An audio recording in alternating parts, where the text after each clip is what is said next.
نبی پاک صلی اللہ علیہ وسلم نے 4 رکعتوں والی نماز پڑھائی تو 2 رکعتوں پہ سلام پھیر دیا. صحابہ خاموش ہیں سارے, چپ, ہم نہیں بولتے. ایک صحابی تھے, ان کا نام تھا حضرت ذوالیدین رضی اللہ عنہ. ان کے ہاتھ ذرا لمبے تھے. تو ایک دن حضور نے فرمایا یا ذوالیدین, اور لمبے ہاتھوں والے.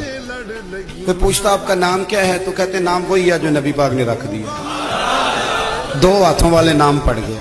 باقی سارے لوگ خاموش بیٹھے ہیں, کوئی نہیں بولا. یہ ذرا سادے آدمی تھے, بولے, لیکن بڑے ادب اداب کا خیال رکھ کے بولے. اٹھے, بات ساری اللہ کریم پہ ڈال دی. کہنے لگے یا رسول اللہ, اللہ نے نماز چھوٹی کر دی ہے یا اللہ نے آپ کو بلا دیا ہے؟ اللہ نے نماز چھوٹی کر دی ہے یا آپ کو بلا دیا ہے؟ حضور فرمانے لگے کیا ہو گیا ہے؟ حضور مجھے لگتا ہے آپ نے 2 رکعتیں پڑھائی ہیں. نبی پاک نے فرمایا کیوں بھی ابو بکر کتنی پڑھائی ہیں؟ عرض کی حضور مجھے کوئی نہیں پتا, مجھے نہیں پتا, میں تو پڑھنے آیا ہوں. کو رکھتے کتنی تھوڑی ہے, جتنی پڑھاؤ گے چپ کر کے پڑھ لیں گے.